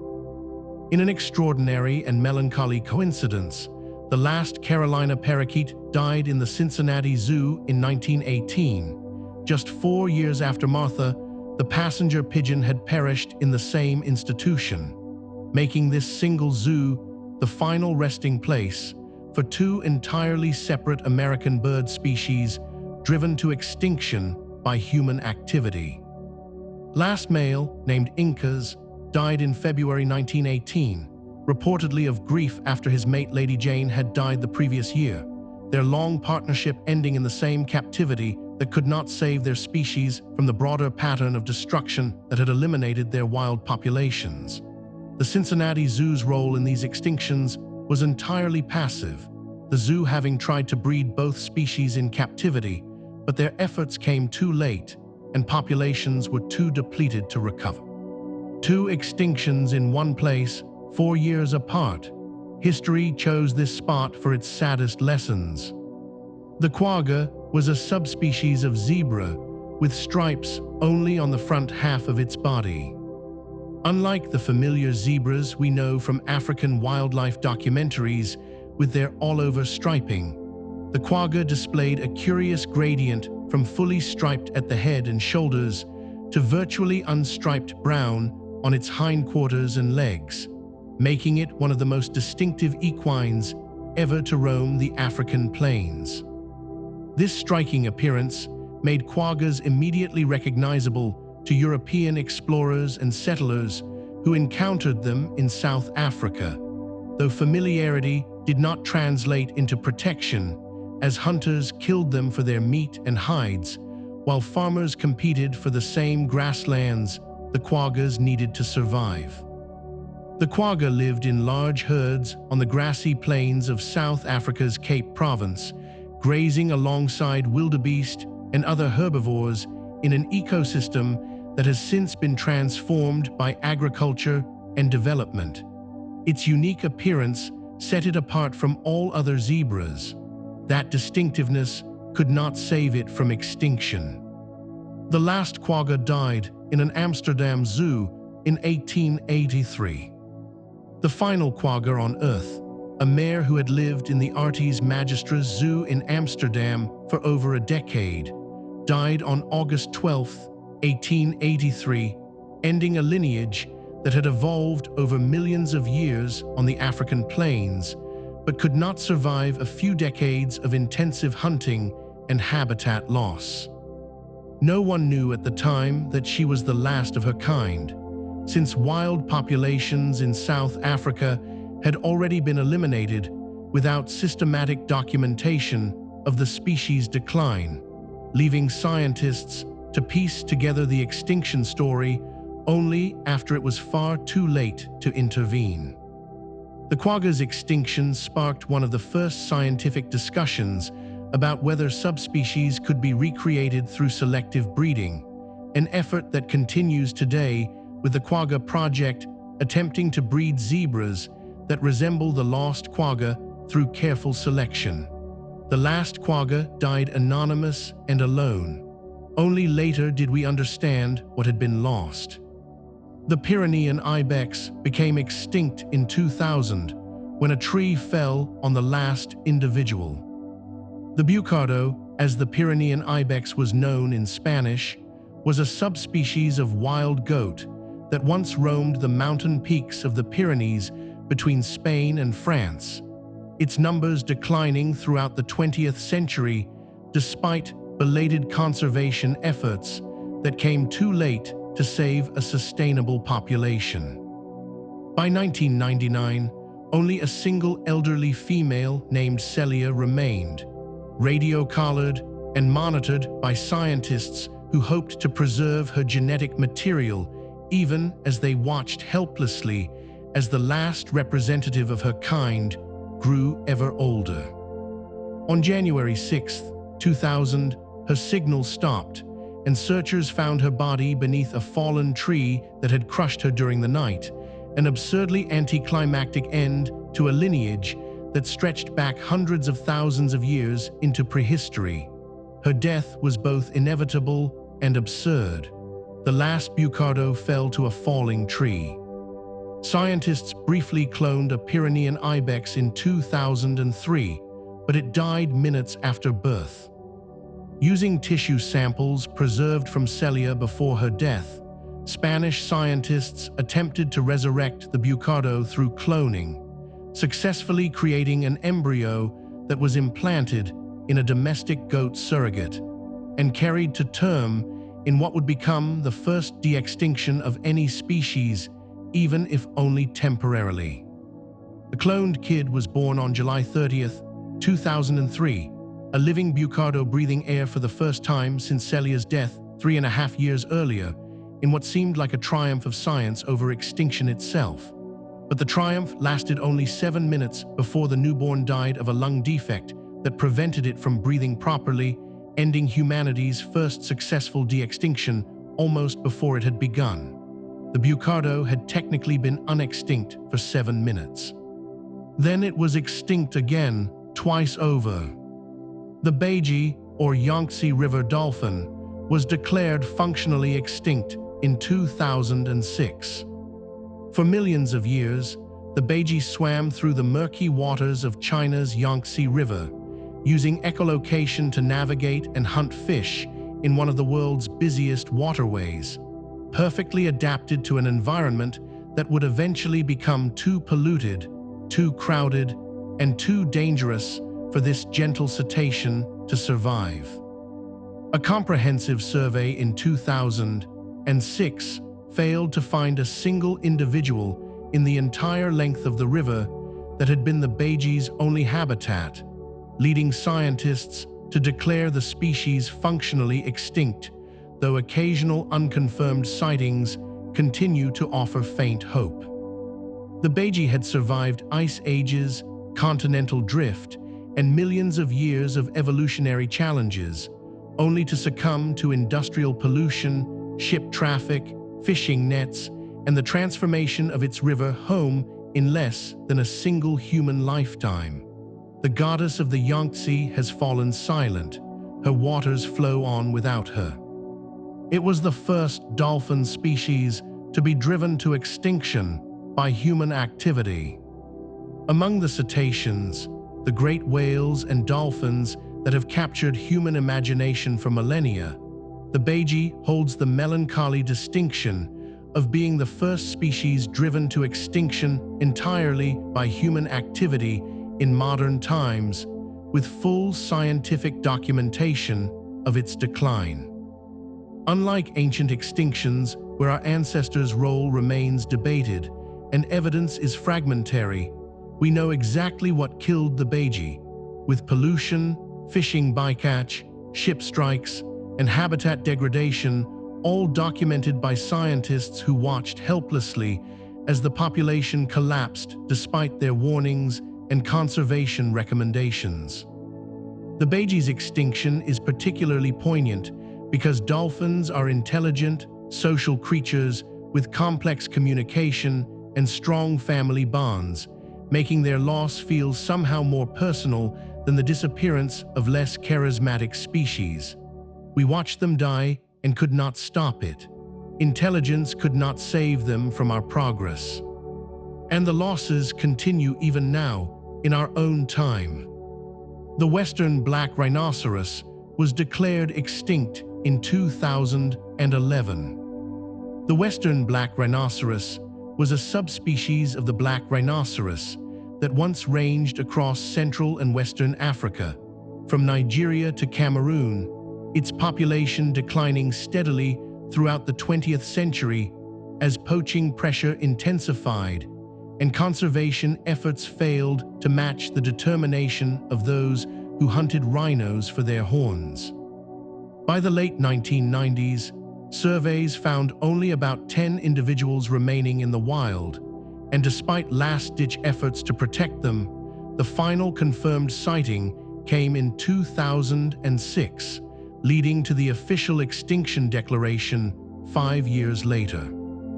The western black rhino had survived millions of years of natural challenges, predators, climate changes, and competition with other species, only to be exterminated by humans seeking their horns for traditional medicine markets, where ground horn powder is falsely believed to cure various ailments. Superstition killed them as surely as bullets. The horn held no magic, only keratin. Poaching for its horn, falsely believed to have medicinal value, drove it to extinction. Rhinoceros horn is made of keratin, the same protein found in human fingernails and hair, with no proven medicinal properties whatsoever according to scientific studies. Yet demand in certain Asian markets has driven prices higher than gold and fueled poaching that has devastated rhino populations across Africa and Asia. The belief that rhino horn can cure cancer, reduce fever, or enhance virility persists despite decades of educational efforts and scientific evidence to the contrary, sustained by cultural traditions and status-seeking that values rare animal products regardless of their actual efficacy. Armed poaching gangs equipped with helicopters, night vision goggles, and automatic weapons have turned rhino protection into a militarized conflict that park rangers often lose, dying alongside the animals they seek to protect. The horn is worthless as medicine, but priceless to collectors. We kill for nothing but illusion. The northern white rhinoceros now numbers only 2, both female.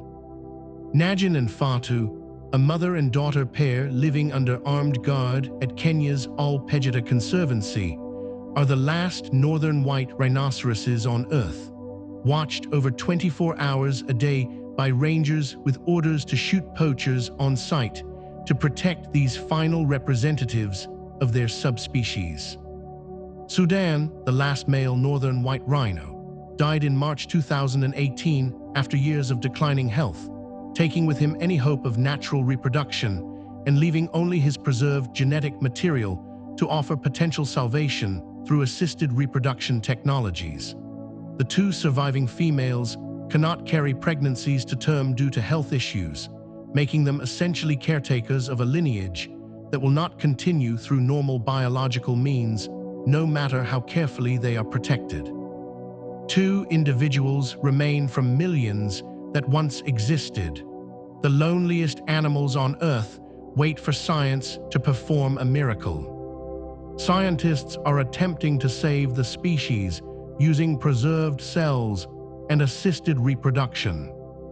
In a race against biological time, scientists are working to create northern white rhino embryos using eggs harvested from Najin and Fatu, combined with preserved sperm from deceased males, and implanted in southern white rhino surrogates who could carry the pregnancies to term. This unprecedented effort represents the cutting edge of conservation technology, combining in vitro fertilization, stem cell research, and surrogate motherhood across subspecies lines in ways never before attempted with rhinoceroses or any similarly large mammal species. If successful, the project could produce the first northern white rhino calves born through assisted reproduction, potentially rebuilding a population from genetic material preserved over decades of declining wild populations and captive breeding efforts. The technology exists to save them, at least in theory. Whether we can succeed in practice remains uncertain. The Spix's macaw is extinct in the wild, with only captive birds remaining. The Spix's macaw, a stunning blue parrot from the dry scrublands of northeastern Brazil, was already extremely rare when it came to public attention in the 1980s and 90s. Its tiny remaining population declining despite last-minute conservation efforts that could not overcome decades of habitat destruction and capture for the pet trade. The last known wild male disappeared in 2000, leaving only a small captive population scattered among zoos and private collections around the world. Their genetic diversity limited by inbreeding and their behavior shaped by captivity rather than the wildlife their ancestors knew.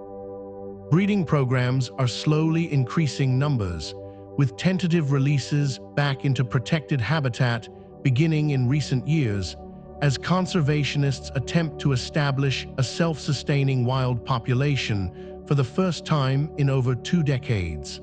They exist only because humans keep them alive. Captivity is both their prison and their sanctuary. Habitat destruction and the illegal pet trade pushed it to the edge.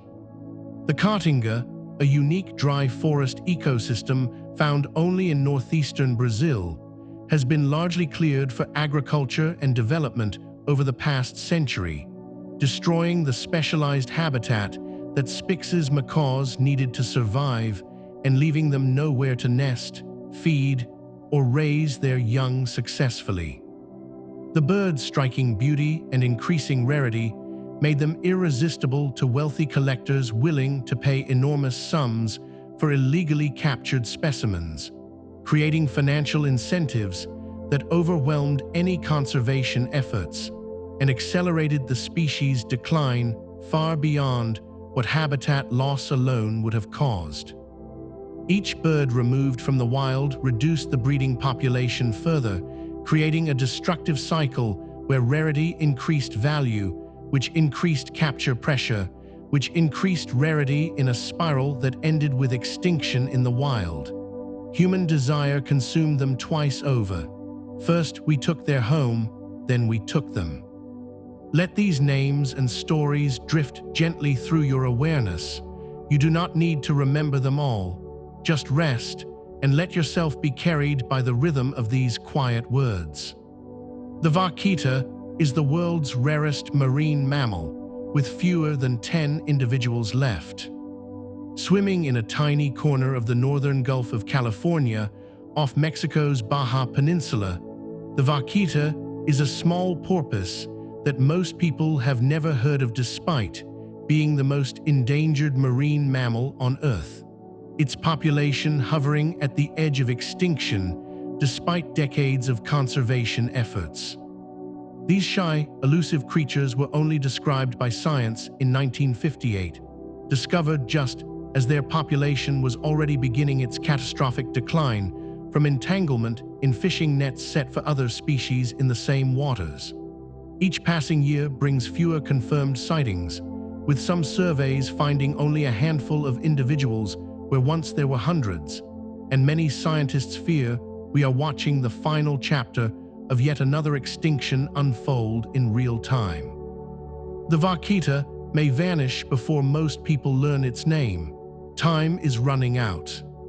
Illegal fishing nets are the primary threat to the vaquita's survival. The vaquita's doom is tied to another illegal activity, the fishing of taotaoba, a large endangered fish whose swim bladder is highly valued in Chinese traditional medicine markets, where it sells for more than gold by weight.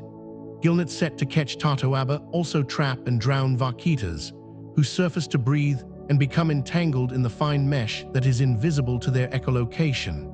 A collateral damage that continues despite bans, patrols, and international pressure to stop the illegal fishing trade. Conservation groups have tried everything from buying out fishing permits to physically removing nets from the water, but the financial incentives for taotaoba fishing remain so enormous that poaching continues under cover of darkness. The vaquita dies for another creature's bladder. Both species are casualties of human greed. The golden toad of Costa Rica vanished in 1989 and has not been seen since. The golden toad was a brilliant orange amphibian found only in a tiny area of Costa Rica's Monteverde cloud forest, where males would gather in spectacular breeding aggregations that drew scientists and nature lovers from around the world to witness this brief annual spectacle. In 1987, scientists counted 1,500 toads at breeding pools, a healthy population that seemed stable and well protected within the preserve that surrounded their only known habitat on Earth. 2 years later, only a single male was found, and despite intensive searches in subsequent years, no golden toads have ever been seen again, making this one of the most dramatic and mysterious extinctions of modern times. The forest remains protected and seemingly unchanged. The toads are simply gone. Climate change and a deadly fungus are blamed for its disappearance. Scientists believe the golden toad fell victim to a combination of threats that together proved fatal. With changing climate patterns altering the moisture conditions the toads needed to survive, while a deadly chytrid fungus spread through amphibian populations worldwide. The fungus attacks the skin of frogs and toads, which they use to breathe and regulate water balance, essentially suffocating them by disrupting these vital functions in ways that make survival impossible for infected individuals. Climate change may have weakened the toads' immune systems and created conditions more favorable to fungal growth, though the exact sequence of events that wiped out an entire species in less than 2 years remains difficult to reconstruct with certainty. Multiple threats converged on one small species. The golden toad had nowhere to hide. Behind every extinction, there are causes we are only beginning to understand. Habitat loss is the leading cause of extinction in the modern world. More species are lost to habitat destruction than to any other cause, as forests are cleared for agriculture, wetlands are drained for development, and grasslands are plowed under to feed growing human populations that demand ever more land and resources. When an animal's habitat disappears, everything it needs to survive vanishes with it. Food, shelter, breeding sites, migration corridors, and the complex web of relationships that sustained its ancestors for millions of years.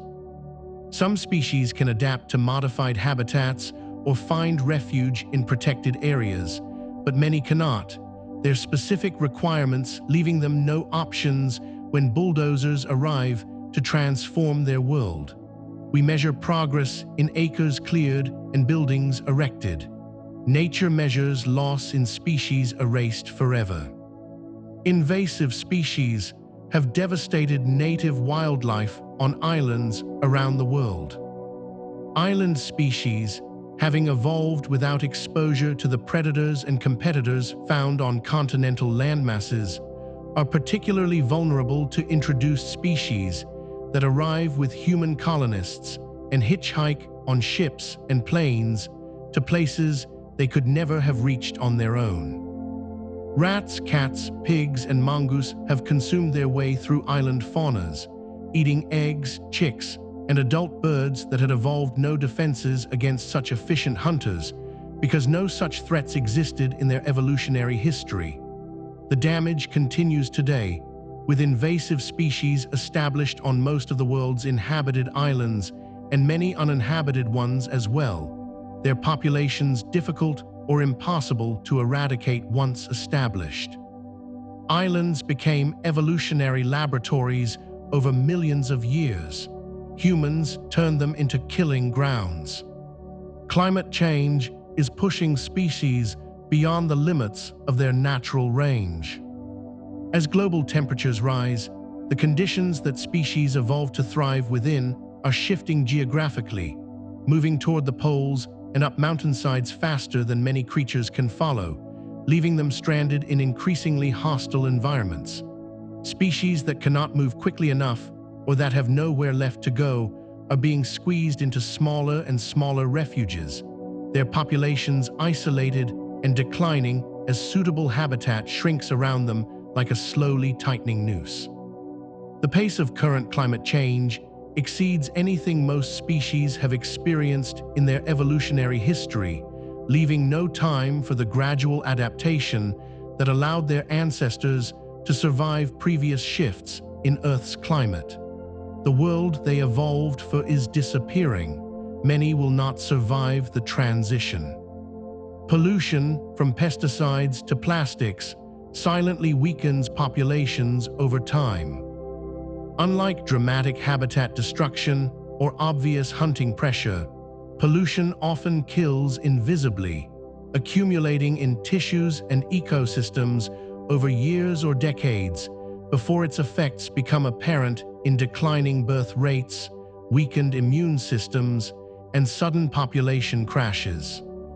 Pesticides move through food chains, concentrating in predators at the top, where they cause eggshell thinning in birds or reproductive failures in mammals, effects that may not be noticed until populations have already collapsed beyond recovery. Plastic pollution clogs the oceans and fills the stomachs of seabirds and marine mammals who mistake floating debris for food, while microplastics infiltrate every ecosystem on Earth with consequences we are only beginning to understand. The poison spreads quietly through the web of life. By the time we notice, it may be too late. Yet amidst the loss, there are efforts to bring species back. De-extinction is the science of bringing vanished species back to life. Once found only in science fiction, the idea of resurrecting extinct species has become a serious field of research, with scientists working to recover genetic material from preserved specimens and combine it with DNA from living relatives to recreate animals that vanished decades, centuries, or even millennia ago. Advances in genetic engineering, particularly CRISPR technology that allows precise editing of DNA sequences, have made it theoretically possible to reintroduce extinct traits into living species or create hybrids that approximate vanished ancestors in both appearance and ecological function. The technical challenges remain enormous, from recovering damaged ancient DNA to ensuring that resurrected populations can survive in modern ecosystems that may have changed dramatically since the original species disappeared. Science offers a tantalizing possibility of redemption. Whether we can truly bring back what we have lost remains uncertain. Scientists are working to resurrect the woolly mammoth using preserved DNA. The woolly mammoth has become the flagship species for de-extinction research. Its frozen carcasses preserved in Siberian permafrost yielding remarkably intact DNA that can be compared to the genomes of modern elephants and potentially edited into living cells to recreate mammoth traits. Companies and research institutions have invested millions of dollars in mammoth resurrection projects, developing techniques to insert mammoth genes into Asian elephant cells and eventually create embryos that might be carried to term by elephant surrogates or artificial wombs. The vision includes not just isolated individuals, but eventually herds of mammoth-like creatures grazing on Arctic tundra, potentially helping to restore degraded ecosystems and combat climate change through their grazing behavior. The mammoth walks again, at least in our dreams and laboratories. Reality may follow within a decade. The goal is not a perfect replica, but a cold-adapted elephant hybrid. Scientists working on mammoth de-extinction are careful to clarify that they are not creating true woolly mammoths, but rather cold-adapted elephants carrying mammoth genes for traits like dense fur, smaller ears, and cold-resistant blood that would allow them to survive in Arctic environments. This distinction matters both scientifically and ethically, since no amount of genetic editing can recreate the exact creature that roamed Ice Age steppes, complete with its learned behaviors, gut microbiome, and social traditions passed down through mammoth generations. The result would be something new, an elephant that looks like a mammoth and can fill a similar ecological role, but not the same animal our ancestors painted on cave walls 10,000 years ago. We cannot truly resurrect the past. We can only approximate it in the present. Some argue that de-extinction distracts from saving species that are still alive. Critics of de-extinction worry that focusing resources on bringing back vanished species diverts attention and funding from the urgent work of protecting endangered animals that could still be saved with sufficient effort and investment today. Every dollar spent on resurrecting mammoths, they argue, is a dollar not spent on protecting elephants, rhinos, tigers, and the thousands of other species currently sliding toward extinction that could be pulled back from the brink if only we cared enough to act. The psychological impact also concerns some conservationists who fear that promising to resurrect extinct species might reduce the urgency people feel about preventing extinctions in the first place. Why worry about losing species if science can simply bring them back whenever we choose? This dangerous complacency could cost us more than de-extinction could ever restore. Every extinction is a warning, a reminder that life on Earth is fragile. Each species that vanishes takes with it millions of years of evolutionary wisdom, unique adaptations refined over countless generations, and a place in ecological webs that depend on the interconnection of many forms filling roles that others cannot replicate once they are gone. Extinction is forever, at least on human timescales, and every loss diminishes the richness and resilience of the biosphere that sustains all life on Earth, including our own vulnerable species that depends on healthy ecosystems in ways we are only beginning to understand. The creatures we have remembered tonight, from dinosaurs to dodos, from mammoths to the vaquita, all carry the same message across the ages if we are willing to hear it and act upon what it tells us. Life is precious because it can end. What we fail to protect, we lose forever. And so our journey through the world of extinct animals draws softly to a close. We have walked among the giants of prehistory, from the thundering footsteps of dinosaurs to the gentle mammoths of the Ice Age. We have remembered the dodo on its island, the thylacine in the Tasmanian night, the passenger pigeon whose flocks once darkened the sky. We have mourned what has been lost, and we have glimpsed the fragile hope of bringing some of them back. Each creature we remembered tonight was once as real as you are now, breathing, moving, living beneath the same sky. If this journey through memory and loss has brought you a measure of peace, consider subscribing or sharing this space with someone who might need a restful night. There are more wonders waiting to be explored, more stories to carry you gently into sleep. Right now, as you lie here, the descendants of dinosaurs are roosting in the trees outside your window. Somewhere, conservationists are working through the night to protect the last of a species. The story of life on Earth is still being written, and you are part of it. If your eyes feel heavy, let them close. Let the tension drain from your jaw, your shoulders, your hands.